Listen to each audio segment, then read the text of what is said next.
Bonjour à toutes et à tous. Je m'appelle Sarah, je suis la responsable de communication du réseau Immigration francophone du Nouveau-Brunswick. Cette série de webinaires organisée par le réseau, le RIFMB, permet de vous informer sur la vie en français au Nouveau-Brunswick. Nous sommes très heureux de vous accueillir aujourd'hui pour parler de l'éducation francophone dans notre belle province et plus précisément de la scolarité de vos enfants. Nous tenons à vous rappeler que ce webinaire n'est pas une session d'information pour le Nouveau-Brunswick, ni un forum de recrutement. On n'abordera pas non plus les programmes d'immigration, ni les équivalences. C'est vraiment une session pour vous informer sur la scolarité de vos enfants dans la seule province officiellement bilingue au Canada. Le format de ce webinaire sera une présentation faite par nos partenaires du ministère de l'Éducation et de la Petite Enfance et de l'Association francophone des parents du Nouveau-Brunswick, que nous remercions pour leur présence et intervention aujourd'hui. Pour revenir à la thématique, nous allons parler spécifiquement du système d'éducation francophone dans la province du Nouveau-Brunswick qui est située dans l'est du Canada, le long de l'océan Atlantique.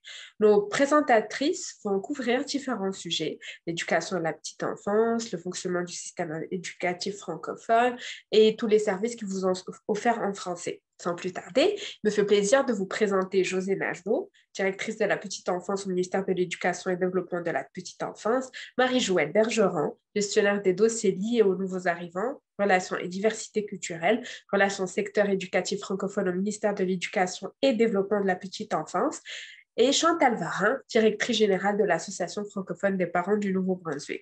À vous la parole, mesdames, en commençant par Josée. Merci. Petite enfance qui sont offerts au sein du ministère et alignés avec les différents districts scolaires. Alors, mais juste avant de commencer, j'aimerais faire peut-être une petite mise en contexte que le Nouveau-Brunswick, c'est une province bilingue et qu'au sein de cette province bilingue-là, on va retrouver un système d'éducation avec une dualité. Alors, c'est-à-dire qu'il y a un système éducatif francophone avec des écoles francophones et géré avec son propre curriculum, ses programmes en français. Et vous allez retrouver la même chose pour le secteur anglophone. La petite enfance n'a pas tout à fait encore cette dualité-là. Par contre, tous les services et les programmes qu'on offre sont accessibles dans les deux langues. Alors, c'est une petite mise en contexte là, pour vous afin de comprendre un peu où on se situe ici. Alors, aujourd'hui, c'est sûr, on vous parle des secteurs qui sont liés aux services et aux programmes et au système scolaire francophone. Tu peux avancer, s'il te plaît. Moi, je vois encore la même diapo. Merci. Alors, quand on parle de la petite enfance au Nouveau-Brunswick, on parle vraiment des enfants de 0 à 8 ans. Cela suit là, quand même la même définition que bien des provinces canadiennes et territoires, mais aussi des pays de l'OCDE. Alors, on est aligné de cette façon-là. On a notre propre loi sur les services à la petite enfance qui a été proclamée en 2018. Alors, sous cette loi-là, on va retrouver tout ce dont le ministère est responsable en termes de services et de programmes. Et comme je disais tout à l'heure, nos services et nos programmes sont offerts dans les deux langues officielles. Puis, on essaie vraiment d'aligner avec les districts scolaires nos équipes pour qu'on favorise une meilleure transition vers l'école pour les enfants. Alors ici, l'entrée à l'école se passe pour la majorité des enfants à l'âge de 5 ans. Et on a aussi maintenant un portail pour les parents où vous allez pouvoir, puis vous allez voir plus loin, il y a certains liens où vous allez pouvoir aller voir là, où se trouvent ces informations-là. Ce portail-là, ça donne de l'information par rapport à où se trouvent les garderies éducatives, de l'information pour certains services, mais ce portail est continuellement en construction parce qu'on ajoute toujours. Alors, vous allez voir, il y a souvent une évolution à ceci. Alors, pas nécessairement besoin encore d'être ici au Nouveau-Brunswick pour s'inscrire au portail, sauf que, dépendamment, vous allez retrouver l'information sur nos sites web. Alors, j'ai mis tous les liens pour les différents programmes que je vais parler. La prochaine diapo. Alors, le premier programme que je voulais discuter, c'est celui d'intervention précoce. Alors, à l'intervention précoce, c'est vraiment un programme gratuit et accessible. Puis le but, c'est de réduire les écarts de développement chez les enfants. Alors, ça peut être un écart de développement langagier, socio-émotif, de comportement ou encore de développement global.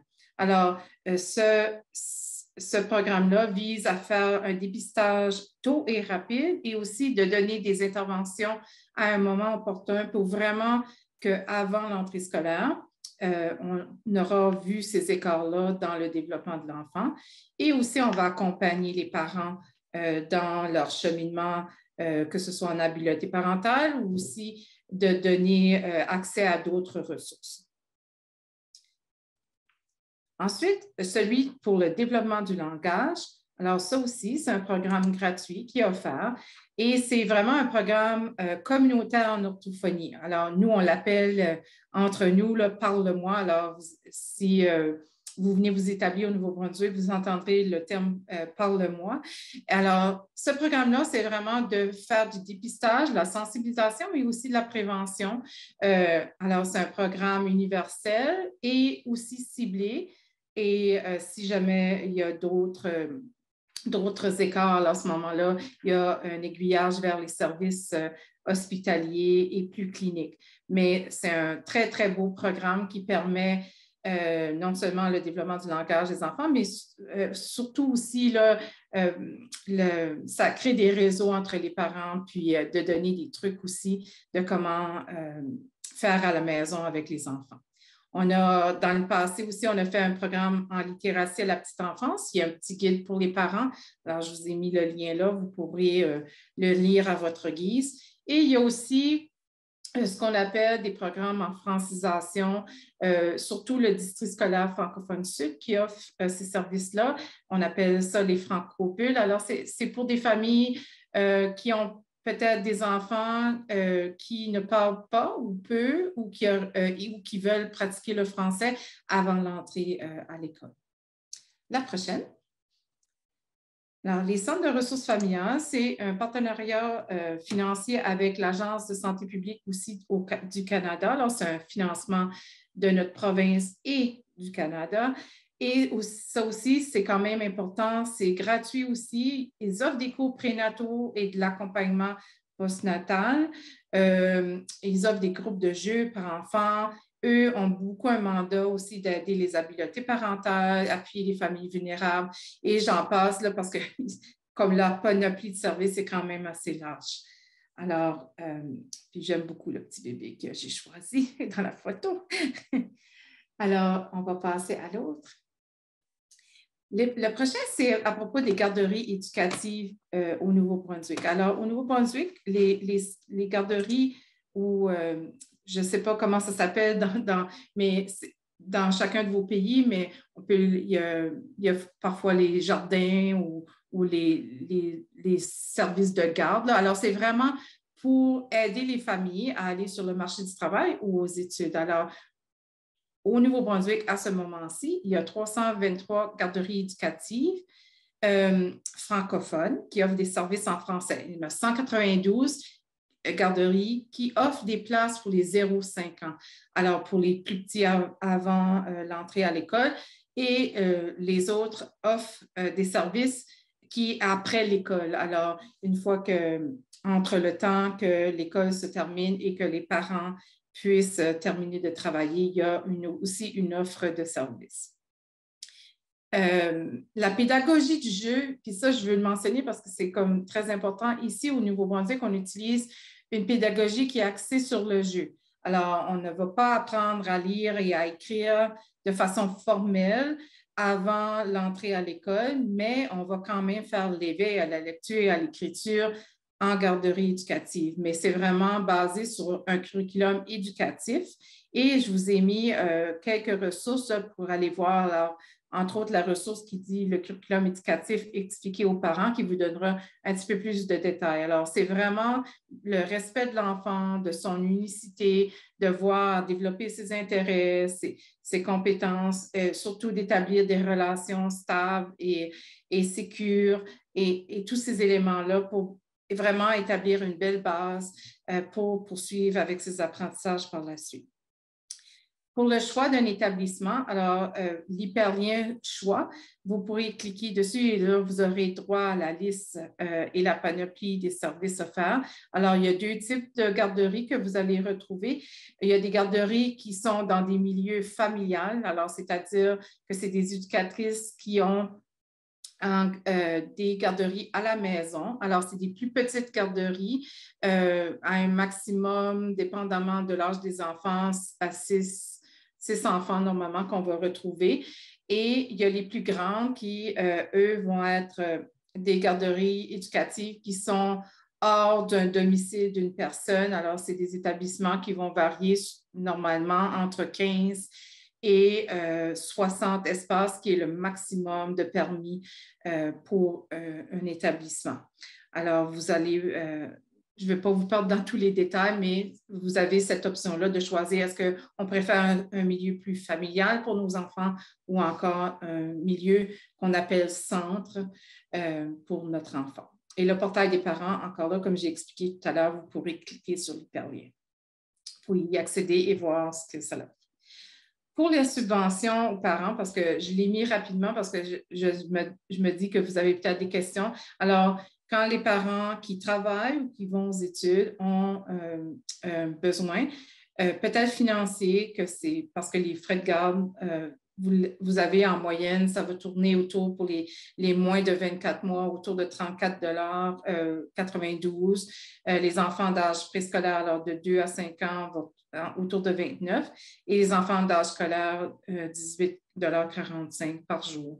Alors, pour les familles qui sont peut-être plus économiquement précaires, il y a des programmes de subvention aux parents qui sont offerts. Il y a une échelle qui peut être mobile. Alors, dépendamment du revenu de la famille, ça peut passer de 0 frais de garde pour le parent au maximum que vous voyez là, dépendamment ce que les garderies à laquelle votre enfant est inscrit demandent. Alors, ça vous donne un aperçu. Évidemment, chaque situation est particulière, mais ces programmes-là sont disponibles pour les parents. La prochaine. On a aussi un programme préscolaire en autisme. Alors, ici, tous les enfants au Nouveau-Brunswick, et c'est dans une loi, et dans la loi et le règlement, tous les enfants au Nouveau-Brunswick qui ont un diagnostic clinique qui a été mis par une équipe médicale sur le spectre de l'autisme peuvent recevoir des services très ciblés et personnalisés et intensifs par une équipe d'experts. Alors, ces services-là sont offerts sur une base soit à la maison ou en garderie éducative ou encore en communauté. Alors, mais évidemment, il faut avoir le diagnostic pour pouvoir y accéder. Sinon, une fois qu'on a les éléments en place, c'est gratuit pour ces enfants-là pour obtenir ces services. Ensuite, on a travaillé beaucoup dans les dernières années à vraiment avoir des pratiques inclusives. Alors, ce que ça veut dire, c'est qu'on va vraiment valoriser les différences culturelles ou les enfants qui ont des besoins particuliers, que ce soit au niveau physique ou psychologique. Ils vont faire partie aussi de tous nos programmes et nos services et aussi dans les garderies éducatives, on va les retrouver. Alors, vraiment, c'est de vraiment respecter comment l'enfant est, comment il est et ce qu'il, à quoi il a le droit, c'est la même chose que tous les autres enfants. Alors, ce qu'on va essayer de faire, c'est d'accompagner les fournisseurs de services afin que ces enfants-là se sentent bien inclus et accueillis, puis qu'on respecte ce qu'il est comme personne et être humain. Alors, le plan d'éducation au Nouveau-Brunswick s'appelle « Donnons à nos enfants une longueur d'avance ». Alors, la petite enfance fait partie de ce plan d'éducation-là qui vise vraiment d'accompagner l'enfant dès sa naissance dans son cheminement. Alors, j'aime bien l'image d'un cerf-volant parce que l'enfant va, dès la base, si on peut lui offrir des bons services et des bons programmes dès le départ, bien, ça lui donne une belle base pour pouvoir s'envoler par la suite. Alors, je vous remercie. Merci, Josée. On va passer à Marie-Joëlle. Oui, merci Josée. Ça me fait plaisir d'être avec vous cet après-midi, en soirée pour certains d'entre vous. Je trouve ça fantastique de le virtuel comme ça, de pouvoir être en connexion ensemble, malgré où on se trouve partout dans le monde. Donc, c'est avec grand plaisir là, que je vais vous présenter le système scolaire du Nouveau-Brunswick. Donc, Stéphanie, peut-être entamer la présentation. Donc, l'éducation, c'est une responsabilité provinciale. Donc, c'est chaque province et chaque territoire au Canada qui va régir son propre système d'éducation. Au Nouveau-Brunswick, c'est le ministère de l'Éducation et du Développement de la petite enfance à qui revient la responsabilité de superviser l'élaboration et la mise en œuvre du curriculum dans les écoles de sa juridiction. Donc, c'est le ministère qui va veiller au bon fonctionnement du système éducatif là, dans son ensemble. Puis pour ce faire, il va établir différentes politiques qui vont régir finalement le fonctionnement des écoles publiques de la province. Stéphanie? Moi, je vois plus... Ah oui, c'est ça. Est-ce qu'on peut revenir avant? C'est parce que j'ai mes deux diapos qui se croisent. Puis tu peux revenir à ça devant, parfait, merci. Donc, le Nouveau-Brunswick, comme Josée l'a mentionné, c'est une province et deux secteurs éducatifs. Donc, on est la seule province officiellement bilingue. Le système d'éducation du Nouveau-Brunswick est structuré et géré selon le principe de la dualité linguistique qui va reconnaître l'existence de deux secteurs d'éducation distincts, anglophones et francophones, de sorte à promouvoir et sauvegarder chaque communauté linguistique officielle. Donc, quand on se pose la question sur l'admission dans un secteur ou dans l'autre, c'est vraiment en fonction des compétences linguistiques de l'enfant qui va déterminer dans quel secteur on va admettre les enfants. Donc, puisque la majorité de la province du Nouveau-Brunswick est anglophone, le système scolaire acadien et francophone du Nouveau-Brunswick va vraiment permettre aux enfants d'étudier en français au niveau préscolaire et scolaire, tout en favorisant le bilinguisme. C'est vraiment une approche qui va permettre aux enfants de développer leur sentiment d'appartenance à leur nouvelle communauté d'accueil francophone, tout en apprenant l'anglais dès le primaire, et ça partout dans la province. Donc, on est fort du bilinguisme, puis le système d'éducation dispose donc d'une expertise, des programmes qui sont reconnus, dont ceux de l'actualisation linguistique en français et de l'anglais intensif qui va permettre de favoriser le développement des compétences langagières fortes, tant en anglais qu'en français. Mon écran, attends, je vais essayer parce que à chaque fois qu'il y a un chat, mon écran disparaît. Donc, le Nouveau-Brunswick est un leader en éducation sur la scène internationale. On occupe en fait une position de choix en matière de leadership pédagogique au Canada et sur la scène mondiale dans plusieurs domaines, notamment l'éducation inclusive, des milieux d'apprentissage sains et positifs, ainsi que le développement de compétences globales. Il y a plusieurs pays qui ont fait appel à l'expertise du Nouveau-Brunswick pour améliorer, dynamiser, renouveler leur système éducatif, et notamment en matière d'inclusion scolaire. Donc, je vais vous présenter tout à l'heure ce que c'est.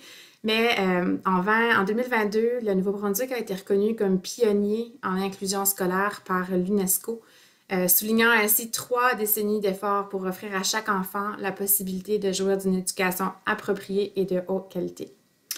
L'offre éducative du Nouveau-Brunswick se base sur des approches pédagogiques qui sont novatrices, éprouvées par la recherche, telles que la pédagogie par projet, le développement personnel de l'élève qui le place vraiment au centre de ses apprentissages. La vision pédagogique ici, c'est à être à la fois humaine et citoyenne, puis l'école est vraiment un lieu où on apprend à se connaître et à cultiver ses propres passions. On cultive aussi l'esprit critique, la créativité, l'engagement citoyen et le bien-être des élèves dans tous les aspects de leur vie, en plus de les accompagner dans la réalisation de leur propre potentiel. L'école ici au Nouveau-Brunswick, c'est un lieu créatif et malléable où l'élève est vraiment un acteur de ses propres apprentissages. On accorde une grande importance au bien-être, à la santé mentale, au savoir-être aussi, ainsi qu'à la question du vivre ensemble. C'est pourquoi on offre un environnement d'apprentissage qui est sain, sécuritaire et inclusif, qui va permettre vraiment à chaque élève de s'épanouir, de prendre sa place et de développer un sentiment d'appartenance. Donc, je vous parlais d'inclusion scolaire. Donc, c'est quoi l'inclusion? Parce qu'on se démarque mondialement par notre inclusion scolaire, mais qu'est-ce que ça veut dire? En fait, c'est une philosophie, puis un ensemble de pratiques pédagogiques qui permettent à chaque élève de se sentir valorisé, confiant et en sécurité, de sorte qu'il puisse apprendre avec ses pairs dans un milieu d'apprentissage commun et réaliser son plein potentiel. L'inclusion scolaire, ça repose sur un système de valeurs et de croyances qui sont axées sur le meilleur intérêt de l'élève, puis qui va favoriser la cohésion sociale, l'appartenance, puis une participation active à l'apprentissage, une expérience scolaire complète, ainsi qu'une interaction positive avec les pairs et la communauté scolaire. Je sais que dans certains pays, vous avez peut-être des écoles spécialisées, mais ici, ça n'existe pas. Tout ce beau monde-là, tous les élèves, peu importe qui ils sont, se retrouvent au sein des mêmes classes, comme la diapo suivante. Donc, on inclut tous les apprenants. On va tenir compte des besoins de tous les élèves. Donc, c'est vraiment le système qui s'adapte à leurs besoins et non pas l'inverse. Diapo suivante. Donc, la pédagogie et l'apprentissage. Donc là, on va creuser un petit peu plus là, sur comment ça fonctionne ici. Donc, le système d'éducation, c'est vraiment francophone, c'est doté de différents documents forts qui vont vraiment guider ses visions, ce qu'il va vouloir accomplir au cours des prochaines années. Donc, il y a le plan d'éducation de 10 ans et le profil de sortie qui va vraiment viser à soutenir les apprenants dans leur projet de vie et de carrière. Puis ce qu'il faut comprendre ici, c'est que notre modèle sort vraiment du modèle traditionnel. Les enseignants, ils vont plutôt agir comme facilitateurs des apprentissages des élèves. Les élèves sont responsabilisés et actifs dans leur apprentissage. Les enseignants vont davantage les guider dans l'acquisition des connaissances et dans le développement des compétences. Et ce qu'on souhaite à l'issue de leur parcours scolaire, c'est que les jeunes soient épanouis, ouverts sur le monde, outillés pour leur vie professionnelle et citoyenne. Donc, le projet de vie et de carrière. C'est quoi déjà? C'est l'objectif 1 du plan d'éducation de 10 ans, un des documents forts dont je vous inviterai à aller vous renseigner, à aller lire. Puis, on distingue vraiment 4 domaines d'action, soit la découverte de soi, qui en fait permet à tous les élèves dès le primaire de découvrir leurs forces, leurs défis, leurs passions, leurs champs d'intérêt, afin qu'ils soient mieux outillés à prendre des décisions éclairées quant à leur avenir, tant sur le plan personnel que sur le plan professionnel. C'est aussi le développement de compétences, donc de permettre à tous les élèves d'évoluer tout au long de leur parcours scolaire dans des environnements d'apprentissage qui vont favoriser l'approche par compétences, puis qui vont permettre la réalisation de tâches complexes, contextualisées et signifiantes. L'offre de cours variée, mais ça va permettre aux élèves du secondaire de suivre des cours qui sont obligatoires ou au choix, qui vont vraiment répondre à leurs besoins, puis qui sont liés aussi à leur projet de vie carrière. Et l'exploration de carrière, c'est que chaque élève puisse finalement avoir l'occasion de vivre régulièrement des expériences qui vont favoriser l'exploration des diverses carrières, ici au Nouveau-Brunswick, dans des domaines variés. Entre autres celles des domaines liés à des métiers, à programmation informatique, etc. Donc, on veut vraiment, par ce projet de vie carrière-là, que les élèves puissent apprendre à se découvrir, apprendre à découvrir leurs passions, leurs intérêts pour leur projet de vie, comme on dit, et de carrière. Et en tant que deuxième, je dirais, grand document fort là, dont s'est doté le système d'éducation francophone, on retrouve le profil de sortie. Puis, le profil de sortie comprend 3 grandes visées. Puis ça permet vraiment de comprendre là, nos valeurs, vers quoi on veut amener les élèves à la sortie là, de leurs études secondaires. Donc, on a vraiment là, vivre une citoyenneté engagée et éthique, qui veut dire de contribuer au bien-être de sa communauté, donner un sens à la société, participer à la société démocratique diversifiée et multiculturelle de la province, examiner des enjeux, adopter une perspective éthique pour le bien commun. En deuxième lieu, on a développé un désir d'apprendre tout au long de sa vie, Donc, d'acquérir des habiletés et compétences nouvelles toute sa vie, attitude d'ouverture, amélioration des conditions de vie personnelles et collectives, résoudre des problèmes. Et la troisième grande visée, c'est mener une vie équilibrée pour que les élèves puissent développer des compétences durables et interdépendantes, compétences socio-affectives, cognitives, communicatives, adopter des comportements et attitudes pour relever des défis, savoir s'adapter, puis là encore le projet de vie carrière. Donc, on veut vraiment doter les élèves de ce qu'ils ont besoin pour mener à bien leur projet de vie carrière. Donc, le Nouveau-Brunswick comprend aussi des écoles communautaires et entrepreneuriales. Donc, certaines écoles vont s'inscrire dans ce mouvement-là. Puis, c'est quoi exactement? Bien, en fait, c'est un moyen privilégié pour favoriser le développement des compétences chez l'élève. C'est une façon différente d'apprendre. Les jeunes vont travailler sur un projet, vont prendre conscience du processus puis des étapes pour le réaliser. Il y a vraiment une réelle implication aussi des partenaires et de la communauté en salle de classe. Puis tout ça va vraiment permettre d'éveiller des passions chez les jeunes, découvrir, on en parlait tout à l'heure, leurs forces, leurs intérêts, parce que c'est pas juste des citoyens de demain, les élèves, c'est aussi des citoyens d'aujourd'hui qui sont capables de contribuer à leur communauté. C'est une façon pour les élèves de trouver des solutions à aux problèmes sociétaux, de faire une différence, de les engager également. Donc, on développe du leadership, on développe l'autonomie, la débrouillardise, la confiance, on les responsabilise, puis tout en pouvant aussi découvrir des compétences en gestion d'entreprise. Donc, c'est vraiment un milieu inclusif qui va permettre à l'élève de s'engager personnellement à l'intérieur d'un projet d'équipe, d'un travail d'équipe. Puis, les apprentissages qu'ils vont faire sont liés au programme d'études. Donc, ça peut être interdisciplinaire ou transdisciplinaire.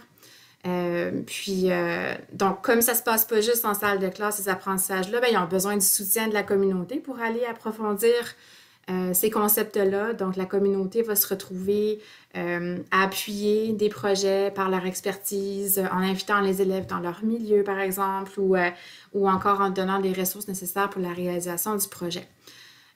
Donc, ça, c'est quelque chose aussi de très particulier ici, au Nouveau-Brunswick. Donc, il y a 3 districts scolaires francophones au Nouveau-Brunswick et 4 districts scolaires anglophones. Donc, du côté francophone, on a le district francophone nord-est qui va comprendre les régions de Campbellton, Bathurst et la péninsule acadienne. Donc, vous le voyez, là, la partie au nord-est, alors que le nord-ouest, on comprend Grand-Sault, Edmundston, Saint-Quentin et Kedgewick. Puis, le district sud qui va comprendre Miramichi, Moncton, Fredericton et Saint-Jean. Ce qu'il faut comprendre ici, c'est que chaque district scolaire gère le fonctionnement de ses écoles, la gestion de ses programmes, des services et des ressources, puis la mise en œuvre du plan éducatif. Donc, ils vont vraiment veiller à tout le fonctionnement, finalement, qui est quotidien des écoles, pardon. Donc, même s'il y a des services puis des programmes qui varient d'un district à l'autre, d'une école à l'autre, la qualité de l'enseignement, elle demeure. Donc, je vais vous faire un petit peu un topo des 3 districts rapidement. Donc, le district scolaire francophone Nord-Est a comme mission de permettre à chaque enfant et à chaque élève de vivre des succès éducatifs et à favoriser leur construction identitaire dès la petite enfance, et ça jusqu'à l'obtention du diplôme d'études secondaires dans des écoles communautaires inclusives grâce à un enseignement de qualité, formant ainsi des citoyens engagés. C'est un terme qui revient souvent, citoyens engagés. La vision, c'est que chaque enfant et chaque élève a des apprentissages diversifiés, signifiants et passionnants pour assurer leur réussite. Chaque district a sa propre mission et vision. Du côté du district scolaire francophone Nord-Ouest, qu'on le rappelle, ils vont vraiment couvrir la région de Kedgewick, Saint-Quentin, Grand-Sault, Edmundston. Ils accueillent, comme on peut le voir à l'écran, environ 5000 élèves francophones. Puis, ils peuvent desservir jusqu'à un potentiel de 2100 enfants au sein de 60 garderies éducatives. Puis, c'est vraiment grâce à des liens qu'ils ont tissés de façon serrée avec les familles et les communautés que les écoles peuvent compter sur différents partenariats pour vraiment bonifier l'apprentissage, pour favoriser toujours là la réussite éducative de leurs élèves. Donc, pour eux, leur vision, c'est que chacun soit un apprenant pour la vie. Puis la mission, c'est d'offrir les meilleures conditions d'apprentissage. Le district francophone sud, Eh bien, c'est le plus grand district de langue française au Nouveau-Brunswick qui couvre quand même un territoire qui va comprendre notamment les 3 plus grands centres urbains. C'est environ 15 000 élèves, plus de 15 000 élèves, dont 1 200 sont issus de l'immigration. Donc, on peut s'imaginer qu'il y a toute une série de services qui sont offerts et de ressources de développer pour appuyer l'accueil, l'intégration et l'inclusion des élèves nouveaux arrivants. Notamment un service d'agent de liaison famille-école au sein même des écoles pour justement favoriser accueil, intégration et inclusion. Puis leur slogan le dit vraiment bien, ici on change le monde, c'est ça la signature du District Sud. Donc elle évoque vraiment le potentiel des membres du personnel et des élèves de s'actualiser comme personne, mais également à faire une différence dans la vie des gens qui les entourent, dans la société, dans le monde. Donc, elle invite à oser rêver et à voir grand.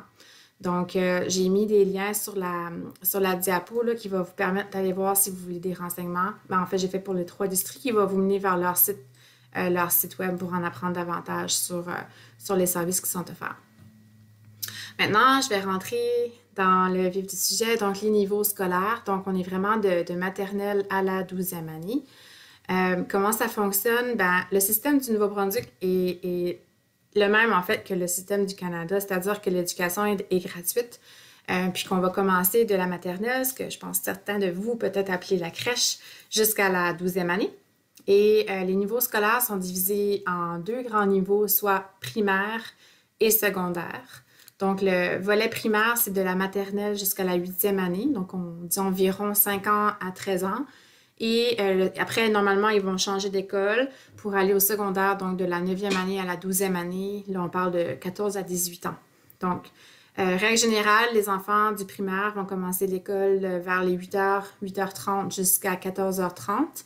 Ça varie d'une école à l'autre, mais aussi du côté du secondaire, ils peuvent être en classe là, jusqu'à 16h environ. J'ai vu des questions passer dans le chat tout à l'heure. Comment ça fonctionne, l'inscription? Bien, l'inscription va se faire une fois ici, hein, parce que ça va vous prendre certains documents. Vous allez inscrire votre enfant à l'école la plus près de votre résidence et ça va vous prendre des documents aussi comme des preuves d'adresse. Donc, c'est vraiment une fois sur place que vous allez pouvoir montrer une preuve d'adresse. Puis, il y a différents, on le verra à la toute fin de la présentation, mais des organismes d'aide à l'établissement qui peuvent vous aider aussi avec l'admission. Mais ce que vous pouvez déjà vous imaginer avoir en main à votre arrivée ici, on parle d'une copie d'un document officiel qui va décrire le statut de l'enfant, sa date de naissance, preuve d'immunisation, copie de tout document jugé pertinent pour le dossier de l'élève. Ça peut être des bulletins scolaires, passeport, certificat de naissance. Puis on va vous demander aussi le niveau scolaire, mais ça, on y arrive, puis la date d'entrée prévue. Puis, donc, c'est vraiment en résumé, une fois ici, vous allez inscrire votre enfant à l'école le plus près d'où vous allez vous installer. Puis, en ce qui a trait à la maternelle, ben, c'est vraiment, si l'enfant va avoir 5 ans, d'ici le 31 décembre, que là, vous pouvez l'inscrire à la maternelle. Donc, je parlais de placement scolaire. En fait, c'est simple. Ce qui détermine le placement scolaire, c'est l'âge de vos enfants.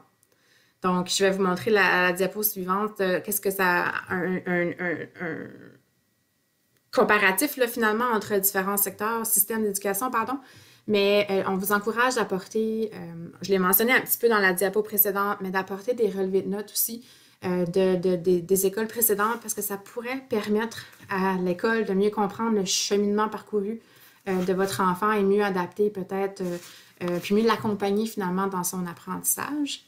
Donc, si vous voyez une comparaison, c'est sûr qu'on n'a pas pu, sachant tous les pays qui sont représentés ici, les inclure dans cette comparaison de système, mais au moins vous pouvez voir que finalement, la comparaison entre le Canada et le système français, l'Allemagne et certains autres pays, ne serait-ce que pour vous donner une idée. Mais vraiment, c'est en fonction de l'âge de vos enfants. Ensuite, chaque district a son propre calendrier scolaire. Donc, mais règle générale, l'école commence en septembre pour se terminer en juin. Puis, donc, il y a un calendrier qui va être remis aux parents en juin, mais qui se trouve toujours sur les sites web des districts. Puis, ça va indiquer s'il y a des journées spéciales comme des journées fériées, des journées parents-maîtres, des journées pédagogiques, administratives, etc. Donc, c'est des calendriers que vous pouvez trouver dans le district qui regroupe l'école dans laquelle vos enfants iront. Et là, ben, le fameux transport scolaire, je pense que le fameux bus jaune, c'est quelque chose qui a marqué, qui semble en tout cas avoir marqué l'imaginaire. Ça fait ce qu'on me dit très nord-américain, mais on peut se prévaloir du service de transport scolaire gratuit si l'élève réside à l'intérieur de la zone de son école et est à plus de 1 km de son école pour la maternelle 5e année et à 1,5 km de son école pour le 6e à 12e année. Donc, vous aurez la chance, vos enfants auront la chance, sans doute, de pouvoir prendre le fameux bus jaune. Il y a tout plein de services qui sont offerts aussi pour appuyer l'éducation à tous les élèves. Hein. On parle d'inclusion scolaire, donc c'est vraiment pour tous les élèves. Parmi ces services-là, on va trouver des enseignants ressources, des assistants en éducation, enseignants en littératie, en numératie, en actualisation linguistique, des conseillers en orientation, orthophonistes, psychologues, travailleurs sociaux. Donc, une panoplie de services vraiment pour appuyer les élèves là, dans leur apprentissage. Puis, les élèves nouveaux arrivants peuvent bénéficier d'un plan d'accueil et d'inclusion s'ils ont besoin d'appui supplémentaire.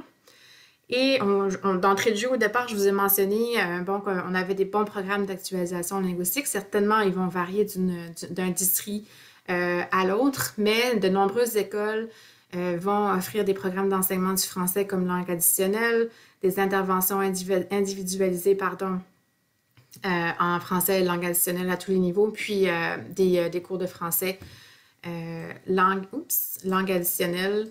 Puis c'est vraiment pour permettre aux élèves là, de bâtir et développer leurs compétences en français selon leur propre rythme d'apprentissage et leur propre style d'apprentissage afin qu'ils puissent s'épanouir tant sur le plan social que scolaire.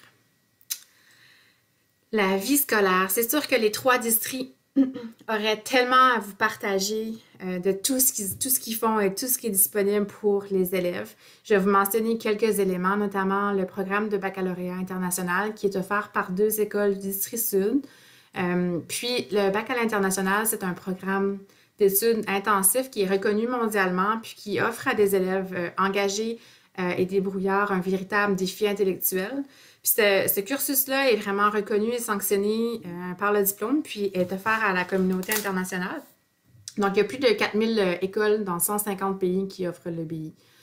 Puis comme on le voit un peu sous forme de carte postale, il y a aussi beaucoup d'activités périscolaires et parascolaires. Donc, le personnel des écoles organise tout plein d'activités périscolaires et parascolaires pour permettre à vos enfants de développer ses compétences, ses habiletés et de s'amuser tout en créant un réseau social.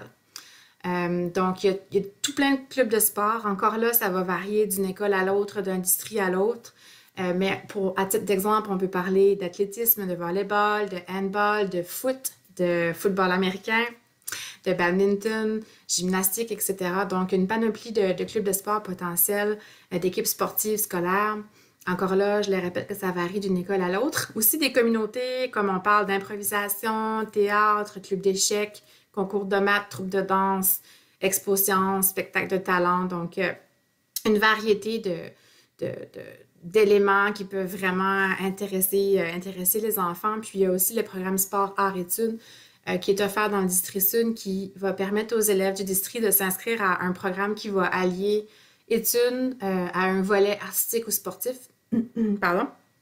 Puis, donc, c'est offert dans certaines écoles pour permettre aux élèves qui sont passionnés soit par les arts et les sports de se perfectionner dans leur domaine, tout en encourageant là, à conserver un niveau d'excellence là, dans leur étude.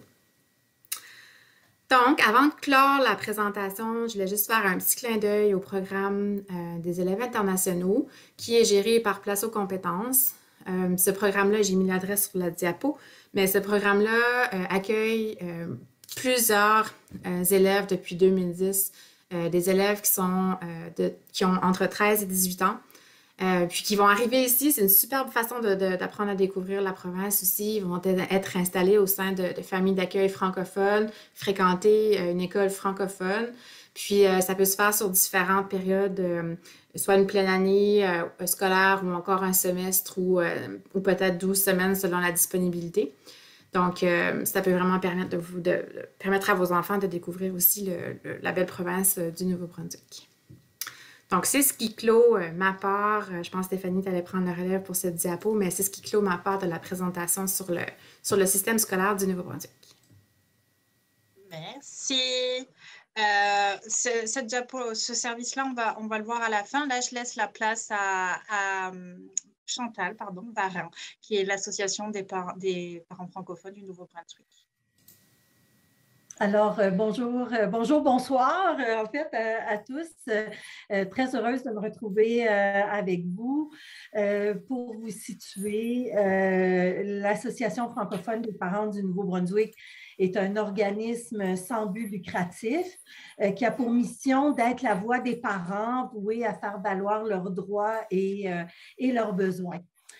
Alors, la réalité au Nouveau-Brunswick, c'est que, oui, on est la seule province reconnue bilingue au Canada, mais Marie-Joëlle, est-ce que c'est possible d'éteindre ton micro, s'il vous plaît? Ça fait vraiment un son, merci.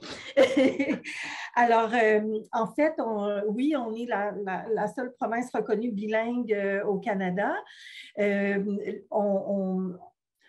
Environ le tiers de sa population est francophone et le 2 tiers est anglophone. Donc, le Nouveau-Brunswick, en excluant le Québec, est la province qui compte la plus importante proportion de francophones au pays. La présence des communautés, de la communauté à forte prédominance contribue à faire valoir les droits de tous les francophones, notamment en matière d'éducation et d'accès aux services. Nous agissons ensemble pour assurer la survie de nos communautés, quelle que soit leur réalité démographique et linguistique d'aujourd'hui. On fait vraiment rayonner la francophonie à l'intérieur de notre province, même dans certains milieux qui sont plus anglo-dominants, si je pense entre autres à Saint-Jean ou à Fredericton. Alors, l'école de langue française pour mon enfant, c'est un droit à préserver, mais c'est aussi un choix que l'on fait. Alors, au Nouveau-Brunswick, pour qu'un enfant puisse fréquenter l'école de langue française, si on est citoyen canadien, parce qu'on parle de parents ayant droit. Puis là, je vais simplifier ça parce que vous, à l'arrivée au Canada, vous ne serez pas en arrivant un citoyen canadien, ça viendra avec le temps. Mais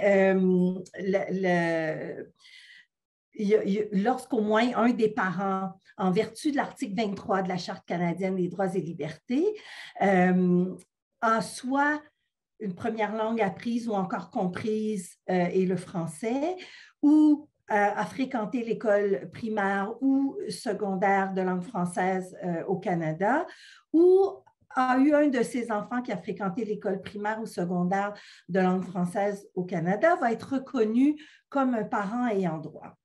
Alors, ce qui est intéressant pour les gens qui arrivent d'ailleurs et qui choisissent l'école de langue française pour leur enfant, c'est que la journée où vous deviendrez citoyen canadien, lorsque votre enfant deviendra un parent au Canada, il pourra se prévaloir de ce droit en vertu de l'article 23 de la Charte canadienne des droits et libertés.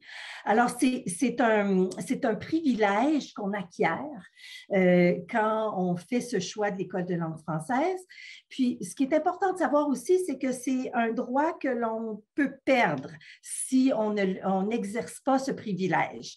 Donc, ça voudrait dire que si, par exemple, j'arrive ici, je choisis l'école de langue anglaise, bien, éventuellement, mon enfant ne pourra pas se prévaloir de ce droit selon l'article 23 de la Charte canadienne des droits et libertés et va perdre ce droit à l'inscription de l'école de langue française pour ses enfants. Donc, on trouve que c'est quand même un élément très important à partager à vous qui viendrez peut-être un jour vivre ici au Nouveau-Brunswick. j'aime bien aussi pouvoir vous mentionner que, particulièrement pour ceux qui choisiront de s'installer à l'intérieur du district scolaire francophone sud, on est quand même dans une communauté à prédominance anglophone, ce qui fait que j'ai envie de vous dire que le français s'apprend et puis l'anglais se prend ici au Nouveau-Brunswick. Alors, on a entendu beaucoup de parents issus de l'Europe francophone, entre autres, où ils se disent, on arrive dans une province bilingue, on va inscrire nos enfants à l'école de langue anglaise, mais sachez que votre enfant prendra l'anglais assez facilement dans les communautés à prédominance anglophone chez nous. Les services éducatifs, pour grandir et construire son identité en français et appartenir à cette communauté, j'ai envie de réfléchir quelques éléments avec vous.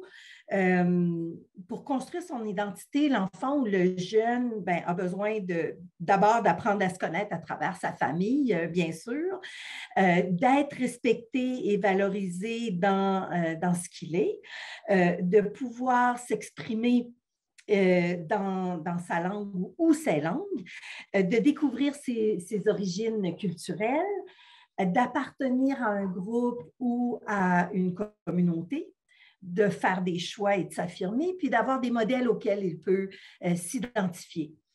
Alors, vos enfants vont retrouver ces éléments-là dans notre système éducatif francophone au Nouveau-Brunswick. On l'a bien nommé, cet aspect d'inclusion que l'on retrouve autant dans nos systèmes de garderie éducative que dans nos écoles, vont contribuer au développement du sentiment d'appartenance. Et puis, vous, comme parents, vous aurez aussi l'occasion de participer à des activités qui vont vous amener à développer ce sentiment d'appartenance-là. C'est ce qui nous donne envie ensuite de s'accrocher puis d'y rester. Je pense que c'est un élément très important de développer cette appartenance-là dans cette nouvelle communauté d'accueil si c'est votre choix. Donc, je vous dirais que pour soutenir les enfants et les jeunes dans cette construction identitaire, ils ajouteront peut-être cet élément acadien et francophone à leur identité qui leur est propre déjà de leur pays d'appartenance.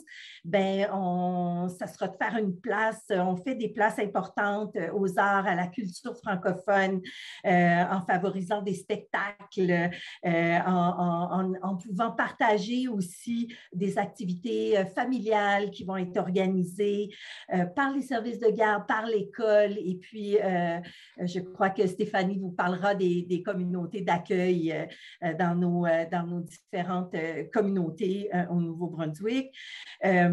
On va aussi permettre à vos enfants de vivre des activités traditionnelles qui sont tout à fait d'ici, le tintamarre, qui est notre fête nationale, les sorties à la cabane à sucre, alors le sirop d'érable qui est ici, dont les familles profitent largement ici. Donc, l'idée, c'est vraiment de valoriser la langue et la culture francophone pour affirmer vos choix comme parents en matière de langue et d'éducation. Alors, maintenant, l'Association des parents a développé un centre d'information communautaire qui permet de vous soutenir dans le choix d'une école francophone. Le centre d'info, c'est une structure d'accueil et d'accompagnement des parents et des familles dans une approche communautaire pour la promotion et le recrutement dans nos écoles de langue française. Mais je dis dans les écoles, mais en fait, je dirais dans tous les services éducatifs francophones. Ce centre offre de l'information en communauté, en appui aux parents, et ce, dès la petite enfance. Donc, on s'inscrit vraiment, notre travail à l'Association des parents s'inscrit vraiment du 0 à 21 ans, je dirais, parce qu'on soutient aussi le système éducatif francophone au niveau post-secondaire. Donc, vous avez des questions, vous n'êtes pas certain de bien saisir les services auxquels vous avez droit, vos enfants enfants ont le droit, n'hésitez pas à communiquer avec nous. On se fera un grand plaisir de vous soutenir dans cette réflexion et le choix que vous pourrez faire.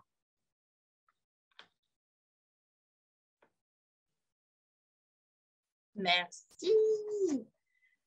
Alors, juste pour rappel, parce que je suis passée à travers le chat vite fait, ceci n'est pas une session pour le recrutement, pour de l'information, pour le programme d'immigration, donc nous ne vous répondrons pas.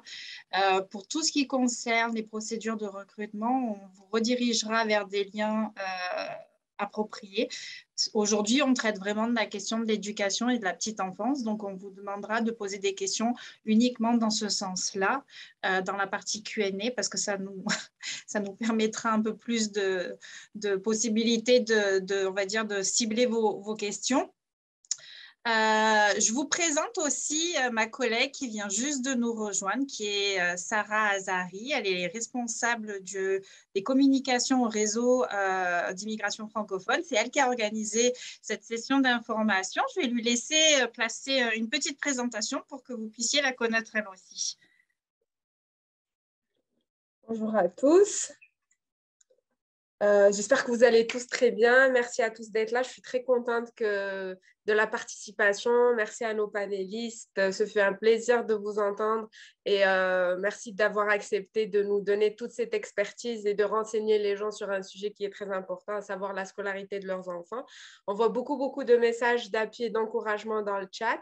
De par la qualité de la présentation, la qualité de l'enseignement. Les gens sont impressionnés par la qualité de l'enseignement, puis j'appuie également. Donc, je vous remercie pour toutes vos interventions. Nous avons quelques questions que j'ai sélectionnées sur le chat. Donc, il y en a qu'on a répondu en partie, il y en a qu'on a répondu complètement. La première question, c'est vraiment est-ce qu'il y a des programmes spécifiques pour accompagner les enfants anglophones ou allophones pour mieux apprendre le français? Parce qu'il y a des parents qui arrivent, dont les enfants sont allophones ou sont anglophones, mais qui souhaiteraient que leurs enfants apprennent le français, qui souhaiteraient inscrire leurs enfants dans les écoles francophones. Et est-ce que cela permet d'apprendre le français sans supprimer totalement l'anglais, quand l'anglais est leur langue maternelle?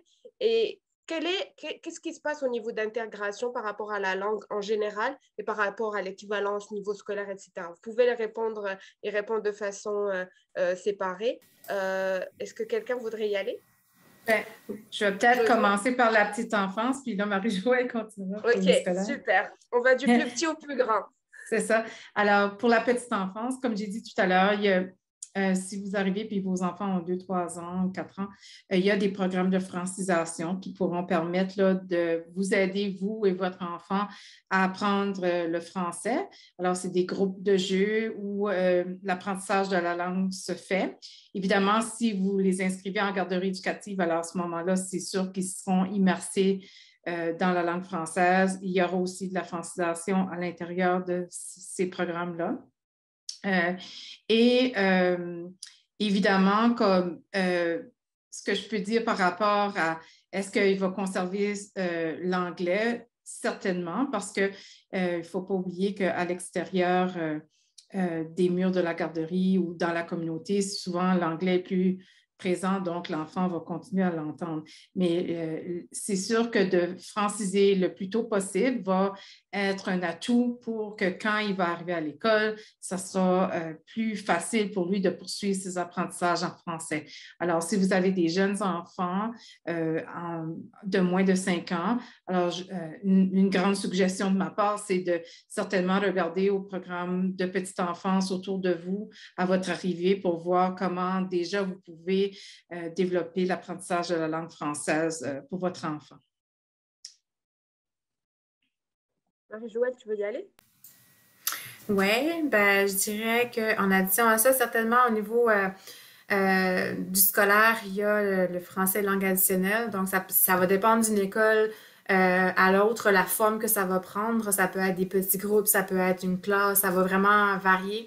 Mais il y a différents services qu'on appelle actualisation linguistique, là, mais francisation, qui vont permettre aux allophones d'acquérir le français. Puis, ils vont pouvoir aussi suivre les cours d'anglais, continuer avec l'apprentissage de l'anglais, sachant que certaines régions sont majoritairement sont anglophones en majorité. D'autres régions sont plutôt francophones, mais il y a des cours d'anglais à l'école aussi et tout ça. Puis ça reste une province majoritairement anglophone, donc je pense qu'on peut se permettre de s'imaginer acquérir les deux langues assez facilement à l'intérieur de l'éducation francophone.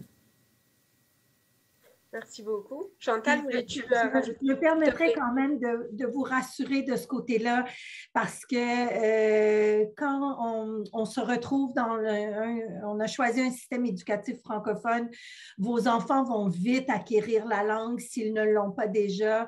C'est vraiment beau à voir. Là. Moi, j'en ai été témoin. Là. Le fait de vivre en français va vite les amener avec l'apprentissage de cette langue. Puis les services de francisation sont vraiment extraordinaires, autant au niveau petite enfance qu'au niveau scolaire. Donc, soyez rassurés si vous faites ce choix que votre enfant saura bien. Puis éventuellement, il contribuera peut-être à vous-même comme parents apprendre plus de vocabulaire en français.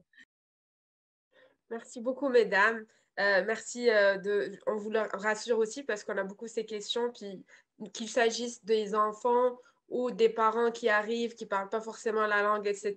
Il y a beaucoup de choses qui sont mises en place pour vous permettre une intégration. Puis on vous encourage à continuer à vivre en français pour ceux qui le vivent déjà en français, parce que les services sont là. Vous avez le droit de les demander, que ce soit au niveau de l'éducation de vos enfants, qu'aux services dont vous pouvez, qui vous sont offerts chaque jour au niveau gouvernemental ou public. Oui, demandez votre service en français. Donc, il y a une deuxième partie de la question qui est par rapport à l'équivalence du niveau scolaire. J'imagine que ça dépend des pays, mais est-ce que l'une de vous veut se prononcer là-dessus? C'est-à-dire que, en fait, la question, c'est par rapport à est-ce que l'enfant qui arrive va aller dans le même niveau scolaire que dans son pays d'origine? Oui, comme je l'avais mentionné dans la présentation, puis j'imagine on vous a tellement envoyé d'informations que ça a dû être difficile de tout retenir, mais c'est vraiment en fonction de l'âge de l'enfant. Donc, dans la présentation, il y a un espèce de comparatif avec certains des systèmes d'éducation, qu'on parle du système français ou quelques autres, pour permettre de voir à quel niveau, en quel niveau se retrouvera votre enfant. Mais ça se fait vraiment en fonction de l'âge de votre enfant. Ça nous emmène à une question qui est aussi par rapport à l'intégration de l'école. Quand les enfants arrivent, par exemple, pendant le 3e trimestre, en avril, est-ce qu'ils peuvent suivre les classes respectives ou il y a au niveau des évaluations et des examens d'entrée à faire pour trouver la classe et le niveau de chacun? Donc, tu avais dit que c'était par rapport à l'âge. Mais quand on arrive en plein milieu de l'année, qu'est-ce qui se passe? Qu'est-ce qui se passe par rapport à la scolarisation des enfants? Les enfants vont entrer à l'école après leur inscription, donc ils vont entamer leur éducation aussitôt inscrits. Merci. Donc, notre prochaine question, c'est par rapport au contenu du programme d'éducation. Vous avez beaucoup expliqué, mais est-ce que les parents peuvent avoir accès avant d'arriver au programme d'éducation, au curriculum, etc., juste pour avoir une idée de ce qui est offert à leurs enfants? Alors, pour la petite enfance, comme j'ai dit dans ma présentation, il y a un lien que ça c'est écrit, le curriculum éducatif expliqué aux parents. Alors, ils pourront aller cliquer là puis voir en gros ce que ça comporte. Alors, oui, certainement, c'est accessible. Il y a sur notre site web, il faut fouiller un peu, là, il est un petit peu difficile à trouver. Alors, c'est pour ça que j'avais mis le lien. Et puis, moi, je rajouterais que c'est sûr que sur le site du ministère de l'Éducation et du Développement de la petite enfance, on va retrouver les programmes d'études, on va retrouver plein d'informations là, sur l'éducation au Nouveau-Brunswick, mais je vous encourage à aller sur les sites des districts scolaires francophones parce que vous allez retrouver beaucoup d'informations, voir un peu comment ça fonctionne. Et je vous renverrai notamment vers le guide à l'intention des nouveaux arrivants qui a été créé par le district francophone Sud, qui comprend toute une panoplie d'informations qui permettent de mieux comprendre le système finalement. Donc, il y a des ressources qui existent, qui sont à votre disposition. Rien de central pour l'instant, mais on y travaille. Mais il y a des ressources comme le site du ministère et encore aller voir sur les sites des 3 districts scolaires francophones. Merci beaucoup. Donc, prochaine question, c'est par rapport à une personne qui parle que son fils est hyperactif avec un trouble de la concentration. Je sais qu'il y a plusieurs enfants qui en souffrent. Et est-ce qu'il y a un dispositif particulier pour la prise en charge des petits avec ce genre de trouble? Ben, si on parle au niveau préscolaire, ben, nous, on va l'accueillir puis on va voir comment on peut l'appuyer en termes de soutien. Lorsque je parlais du programme d'intervention précoce tout à l'heure, ça pourrait être certainement un programme que la famille pourrait accéder ou encore en garderie éducative si l'enfant va là.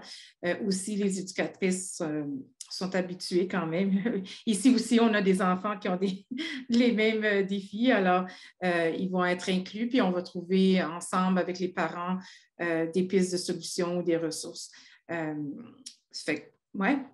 C'est ça le mode inclusif.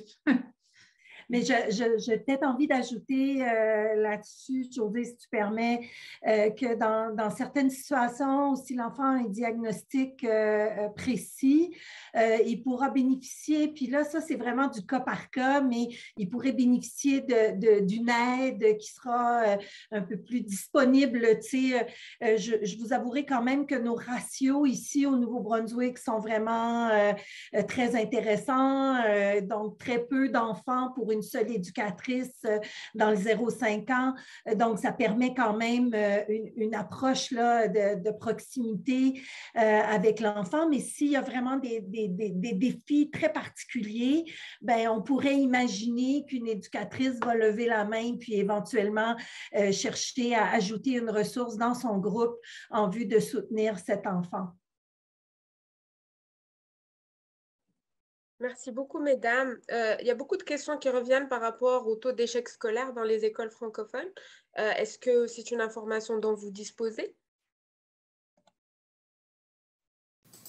De façon générale, le taux d'échec, Oui. non. Non, ok. Il y a une personne qui demande pour la petite enfance, la maternelle est à 5 ans, dévolue au 31 septembre ou avant. Donc, première question. Et comment est-ce qu'on peut bénéficier des cours prénataux? Okay. Premièrement, c'est jusqu'en décembre, nous, alors c'est janvier en décembre qui est l'âge. Alors, si l'enfant a 5 ans, le 23 décembre, ben, peut-être que là, il y aurait des discussions à décider s'il veut envoyer l'enfant un peu plus tôt, mais mais de façon générale, c'est entre le 1er janvier et le 31 décembre. Pour les cours prénataux, c'est les centres de ressources familiales qui ont le mandat. Aussi, il y en a dans les hôpitaux de chacune des régions de la province là, où on peut accéder aux cours prénataux. Ça fait partie des soins de santé aussi qui sont publics au Nouveau-Brunswick. Merci beaucoup. Il y a aussi une personne qui demande, Chantal, j'imagine que c'est à toi que ça s'adresse, un petit peu plus de précision sur l'article 23 et ses avantages. Si tu peux repréciser, réexpliquer ça, s'il te plaît, ce serait très apprécié. OK.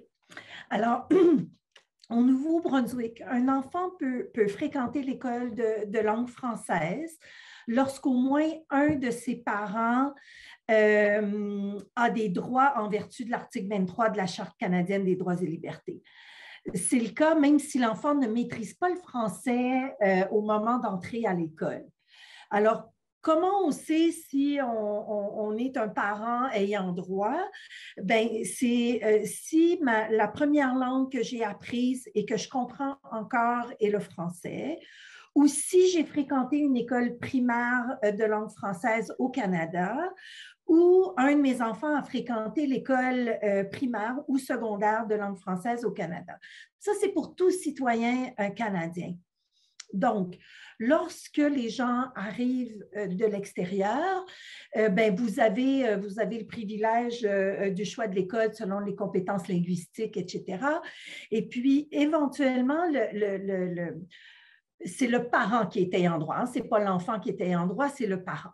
Donc, si vous faites le choix de l'école de langue française pour votre enfant, la journée où dans votre cheminement d'immigration, vous arriverez à décider de devenir un citoyen canadien, ce qu'on va souhaiter, on va souhaiter que vous restiez dans notre communauté, bien, à ce moment-là, ça voudra dire que vous allez offrir à votre enfant le privilège d'être un parent ayant droit la journée où lui-même aura des enfants.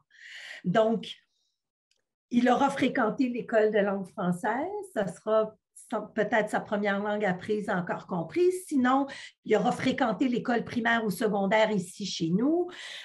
Donc, il y aura la possibilité d'être un parent ayant droit et de faire bénéficier ce privilège-là à ses enfants plus tard. Donc voilà, je ne sais pas si c'est clair, si ça répond bien à la question qui est posée. C'est un peu complexe à essayer de simplifier une loi de la Charte canadienne, mais je pense que ce qui est important à retenir ici, c'est vraiment l'idée que c'est un droit à l'éducation en français et puis que si éventuellement on n'exerce pas ce droit-là, ben, les générations suivantes pourraient perdre ce droit s'ils n'ont pas été inscrits à l'école de langue française. Donc, je trouve que c'est pour les parents, très souvent, on voit ça comme un grand privilège. Tout à fait. Merci beaucoup, Chantal. C'était super bien expliqué. De toute façon, on peut toujours, les personnes peuvent toujours revenir vers nous pour avoir plus de détails. On peut toujours leur envoyer l'information pour qu'ils puissent eux-mêmes aller se documenter, aller sur les sites, etc. Mais c'était très important d'aborder ce point. Ma prochaine question, c'est une question d'ordre technique. Quand est-ce que l'année commence et quels sont les horaires de cours? Je pense que vous avez déjà répondu à cette question, mais je vous laisse répondre parce qu'elle est revenue encore. Ça va varier. L'école va commencer en septembre jusqu'à juin. Généralement, c'est après la fête de la Reine, la première semaine de septembre, mais ça varie d'une année à l'autre, là. Puis, pour les calendriers scolaires, on vous invite à aller voir les sites des districts scolaires francophones comme ils varient d'un district à l'autre. Donc, vous allez pouvoir consulter l'horaire de l'année, voir s'il y a des journées pédagogiques, s'il y a des journées parents-maîtres, voir s'il y a des journées de congés fériés, etc. Puis c'est aussi là s'il y a des journées qui sont faites, si l'école est fermée pour cause de tempête, parce que ça nous arrive ici avec les hivers qu'on connaît. Donc tout ça, vous allez pouvoir trouver sur les sites des districts scolaires francophones. Merci beaucoup, Marie-Joëlle. Quel est l'effectif standard dans les classes par rapport à petite enfance, ensuite quand on va dans le système primaire puis secondaire? Alors, quand tu veux dire effectif, tu veux dire le nombre d'enseignants? Le nombre d'élèves, oui. Oui, alors pour la petite enfance, pour les nourrissons, là, les plus petits bébés, ça va être une éducatrice pour 2 pour les moins de 1 an, puis ensuite une pour 3. Ensuite, pour les 2 ans, là, il me semble que c'est 1 pour 7 ou 1 pour 6, quelque chose comme ça. Je m'excuse, là, je ne m'attendais pas à cette question-là. J'aurais dû y voir. Puis ensuite, à 3 ans, ça va monter. Et à 4 ans, ça va être 12. Et après ça, pour les après-classes, 5 ans à 12 ans, c'est un maximum de 15.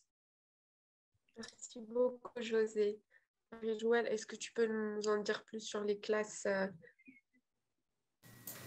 Oui, puis juste un petit correctif. Tantôt, j'ai dit la fête de la Reine, mais c'est plutôt la fête du travail, le début septembre. On a plusieurs fêtes ici, des fois, on se mélange. Donc, là, on demande combien d'élèves par classe à peu près? C'est ça la question?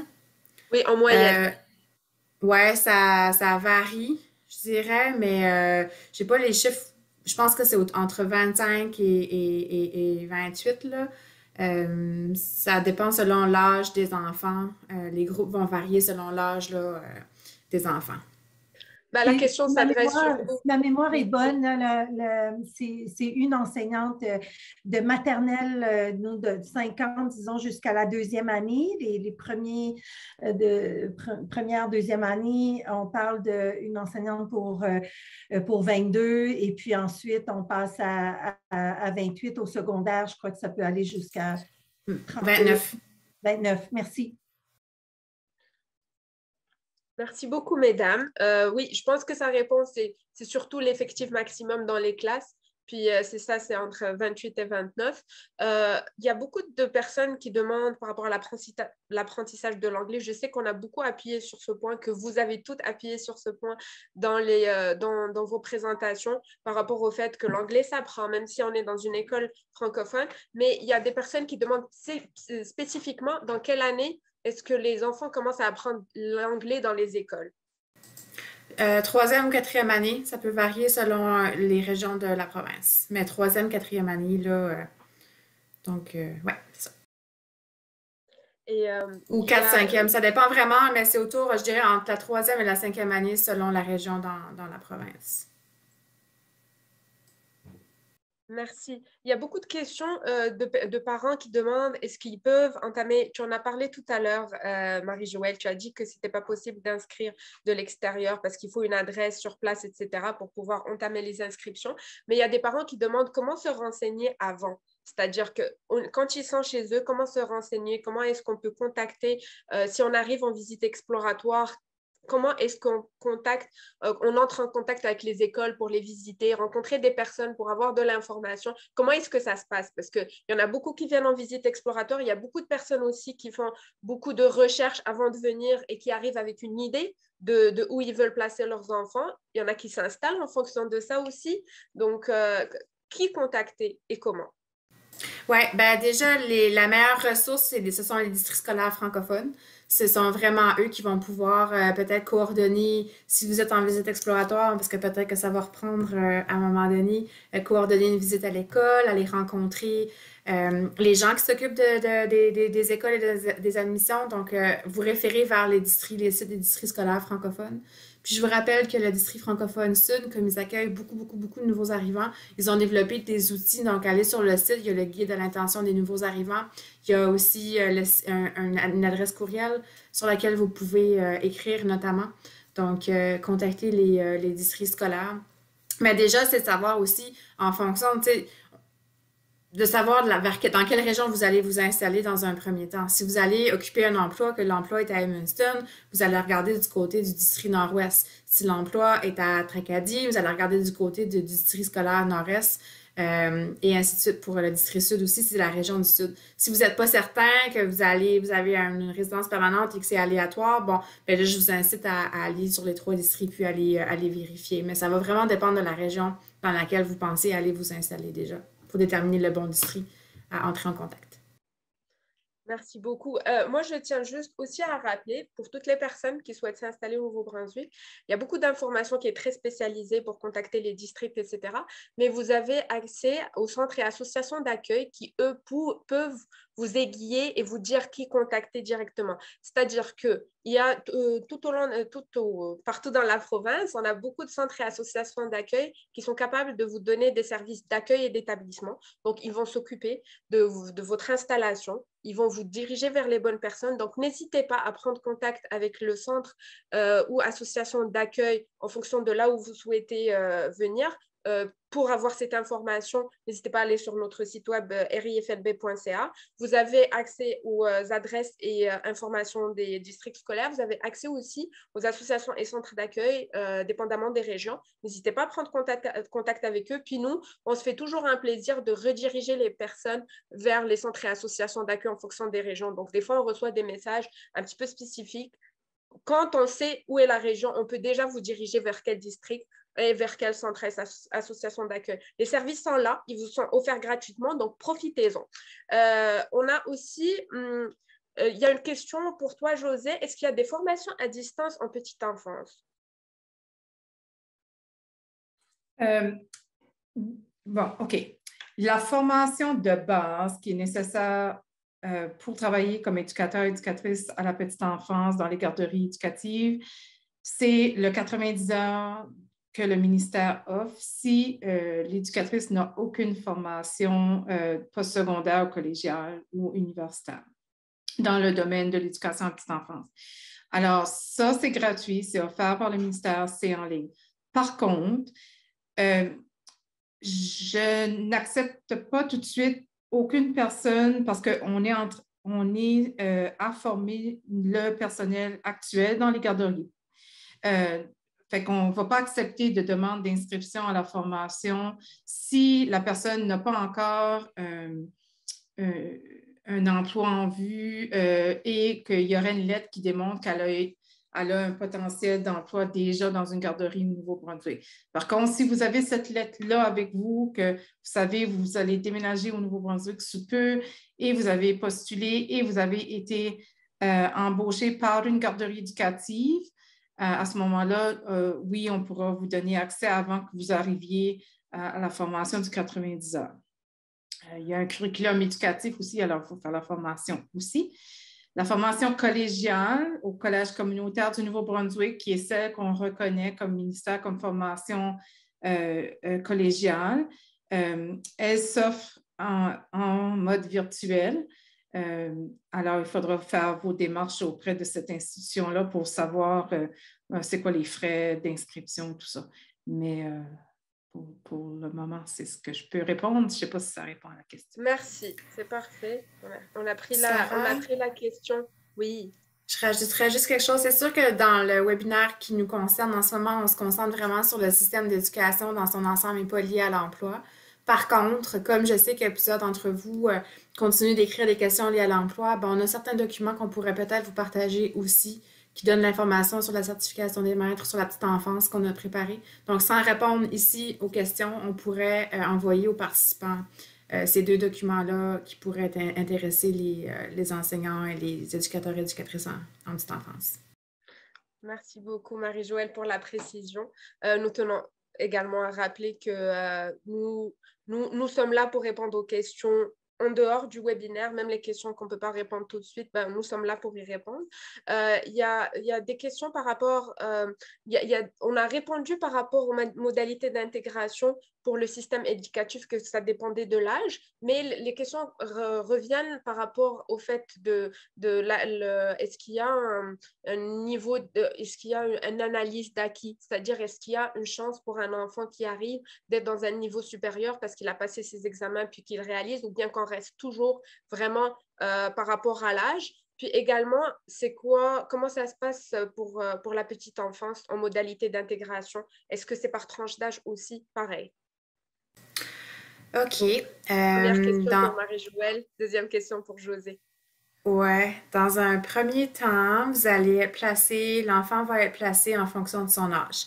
Après ça, par contre, l'enseignant est sensible à chacun de ses élèves et va pouvoir évaluer en cours de route un petit peu la progression de chaque élève et de voir s'il y a besoin d'adapter le niveau, etc. Mais donc, il y a possibilité, ça va dépendre de chaque enfant, mais c'est vraiment à l'enseignant de déterminer en fonction des résultats d'apprentissage, en fonction de son évolution, sa progression, s'il est au bon niveau ou si ça peut être ajusté. Pour la petite enfance, eh bien, c'est pour tranche d'âge. Et puisque le curriculum éducatif est vraiment basé sur l'unicité de l'enfant puis la pédagogie de jeu, ben ça ne fait pas de différence parce qu'on va aller avec l'intérêt de l'enfant puis on va le motiver dans l'endroit de son développement où il est rendu à ce moment-là. Alors, on va cheminer avec lui par différentes pédagogies de jeu pour stimuler ses intérêts puis continuer de cheminer avec lui dans son éveil à la lecture, à l'écriture, à la numératie, etc. Alors, il faut juste...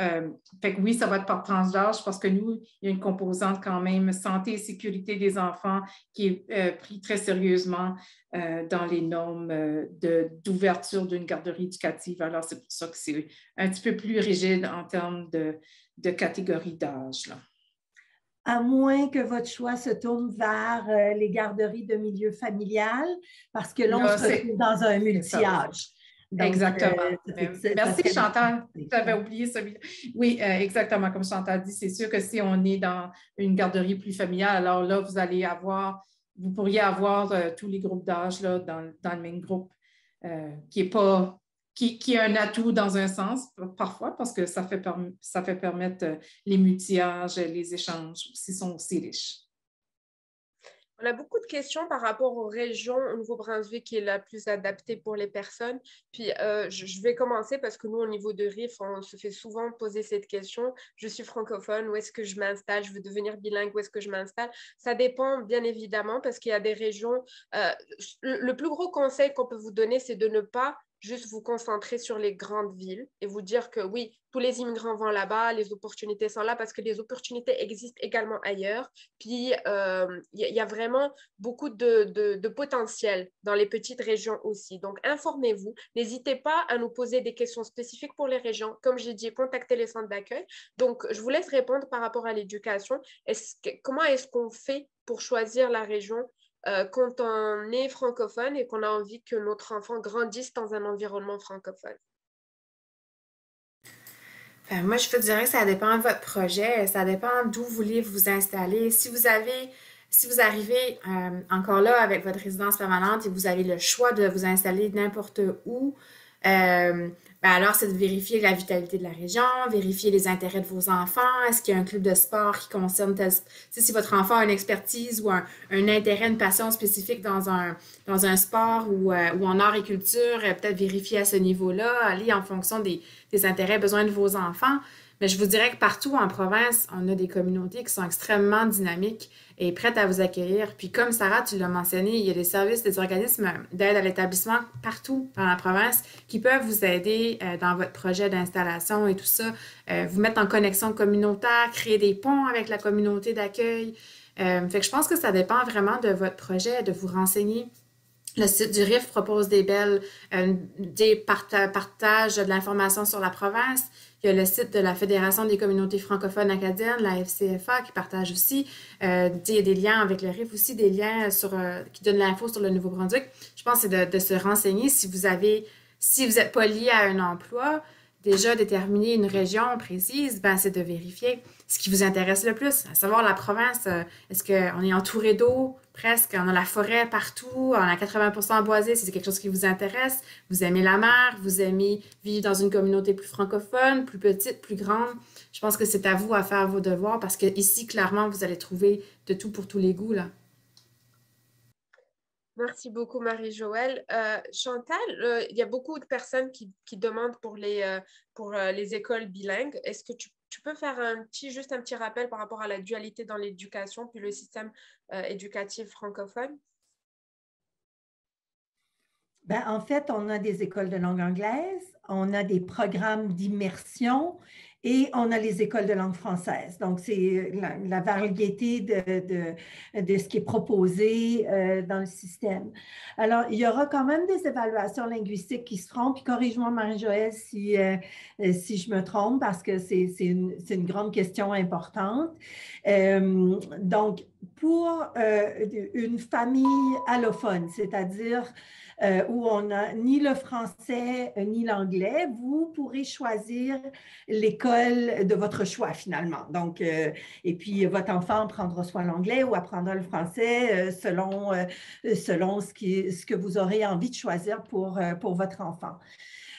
Pour les familles francophones, comme on vous a dit, bien sûr que moi, je serais tentée de vous suggérer de garder l'école de langue française parce que comme on est quand même avec une population majoritairement anglophone, votre enfant l'apprendra l'anglais parce que je sais que c'est souvent une préoccupation. Hein? On veut que nos enfants soient bilingues pour le travail plus tard. Donc, tu sais, c'est quelque chose qui nous concerne comme parents. On veut le meilleur pour nos enfants. Cela dit, si vous arrivez et que vous êtes de langue anglaise, vous pourrez choisir l'école de langue anglaise. Éventuellement, vous pourrez choisir les programmes d'immersion. Alors, le programme d'immersion est un programme de français langue seconde. Alors, c'est un peu ça. Il y a plusieurs cours qui seront offerts en français, mais toute la documentation parents, etc., c'est quand même en anglais que ça se passe de ce côté-là. Puis là, peut-être que Marie-Joëlle, tu veux complémenter. Oui, en fait, la politique d'admission sur la langue, la politique 321, s'il y en a qui veulent aller lire davantage sur le sujet, sur la loi, qui est inscrit dans la loi sur l'éducation, dit que c'est selon les compétences de l'enfant qui va déterminer si on va dans le secteur anglophone ou dans le secteur francophone. Les écoles bilingues n'existent pas, écoles francophones ou anglophones. Oui, il y a l'immersion, mais l'immersion n'est pas éligible pour les enfants francophones, donc c'est pas une option.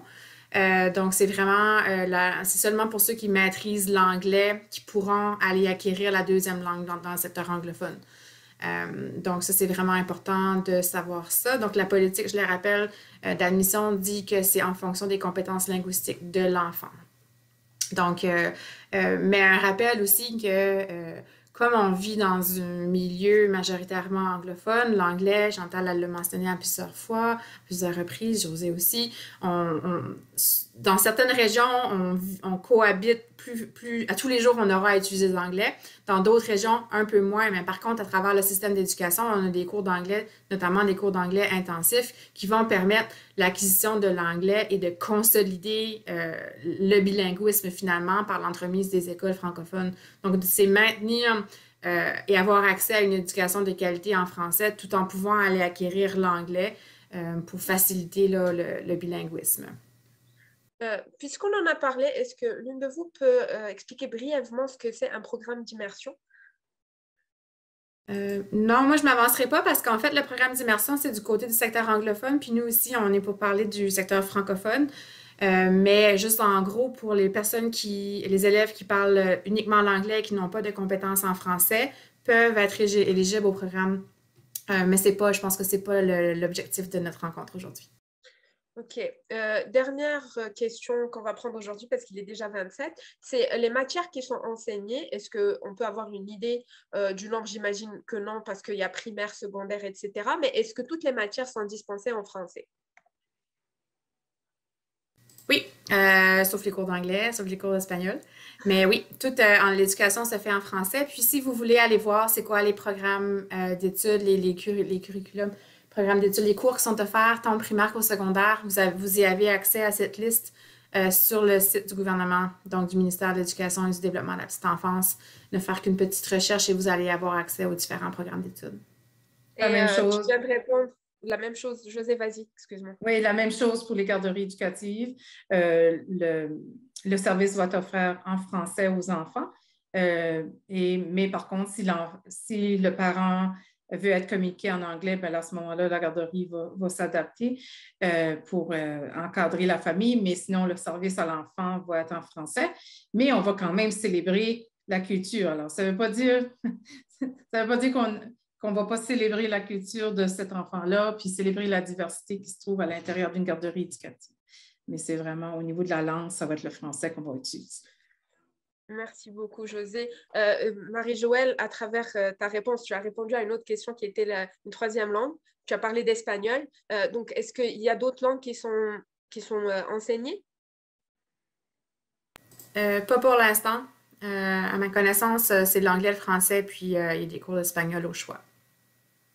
Parfait. Merci beaucoup. Je tiens à rappeler Je pense qu'il y a dans certaines, ça dépend des écoles secondaires. Je crois qu'il y a des écoles secondaires qui ont diversifié leur offre de cours de langue. On va retrouver l'espéranto, entre autres. Alors, tout dépend là, de l'école de votre de choix, mais ça sera davantage au niveau secondaire. Merci beaucoup, mesdames. On a d'excellents commentaires sur le chat. Tout le monde est très, très, très content d'avoir pu avoir autant d'informations des experts dans le domaine. Je vous remercie énormément d'avoir participé. Je tiens à rappeler à tout le monde que ce webinaire est enregistré et qu'il sera publié sur notre YouTube. Donc, nous vous invitons à les revoir à tête reposée. Et si jamais vous avez des questions, n'hésitez pas à revenir vers nous.